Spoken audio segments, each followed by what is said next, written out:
شیخ الاسلام حضرت علامہ ظفر احمد عثمانی رحمہ اللہ فرماتے ہیں کہ میں اس زمانے میں حج کے مدینہ منورہ گیا۔ ہم لوگوں نے کھانا کھانے کے بعد دسترخوان کو لے کر ایک ڈیر پر جاڑ دیا تاکہ روٹی کے بچے ٹکڑوں اور ہڈیوں کو جانور کھا جائے۔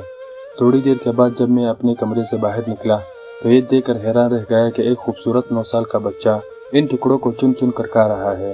مجھے سخت افسوس ہوا۔ بچے کو ساتھ لے کر قیامگاہ میں آیا اور اسے پیٹ بھر کے کھانا کھلایا، کیونکہ میں ایسی ہستی کے شہر میں تھا جو غریبوں کا ولی اور غلاموں کا مولا تھا۔ میرے اس برتاؤ کو دیکھ کر بچہ بے حد متاثر ہوا۔ میں نے چلتے وقت اس سے کہا کہ بیٹے تمہارے والد کیا کرتے ہیں؟ اس نے کہا میں یتیم ہوں۔ میں نے کہا بیٹے میرے ساتھ ہندوستان چلو گے؟ وہاں میں تم کو اچھے کھانے کھلاؤں گا، عمدہ کپڑے پہناؤں گا، اپنے مدرسے میں تعلیم دوں گا۔ جب تم عالم فاضل ہو جاؤ گے تو میں خود تم کو یہاں لے کر آؤں گا اور تمہیں تمہاری والدہ کے سپرد کر دوں گا۔ تم جاؤ اپنی والدہ سے اجازت لے کر آؤ۔ لڑکا بہت خوش ہوا اور اچھلتا کودتا اپنی والدہ کے پاس گیا۔ وہ بیچاری بیوہ دوسرے بچوں کے اخراجات سے پہلے ہی پریشان تھی۔ اس نے فوراً اجازت دے دی۔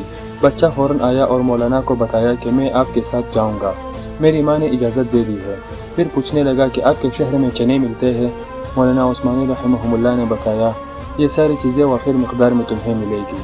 مولانا کا بیان ہے کہ میری انگلی پکڑے پکڑے مسجد نبوی صلی اللہ علیہ وآلہ وسلم میں وہ میرے ساتھ آیا اور ٹھہر کر رک گیا۔ سرکار دو عالم صلی اللہ علیہ وآلہ وسلم کے روضہ مبارک کو دیکھا اور مسجد کے دروازے کو دیکھا اور پوچھا کہ مولانا صاحب کیا یہ دروازہ اور روضہ وہاں بھی ملے گا؟ میں نے اس سے کہا کہ بیٹا اگر یہ وہاں مل جاتا تو میں یہاں کیوں آتا؟ لڑکے کے چہرے کا رنگ بدل گیا۔ میری انگلی چھوڑ دی۔ بابا تم جاؤ، اگر یہ نہیں ملے گا تو میں ہرگز اس دروازے کو چھوڑ کر نہیں جاؤں گا۔ بھوکا رہوں گا، پیاسا رہوں گا، اس دروازے کو دیکھ کر میں اپنی بھوک اور پیاس بجھاتا رہوں گا، جس طرح آج تک بجھاتا رہا ہوں۔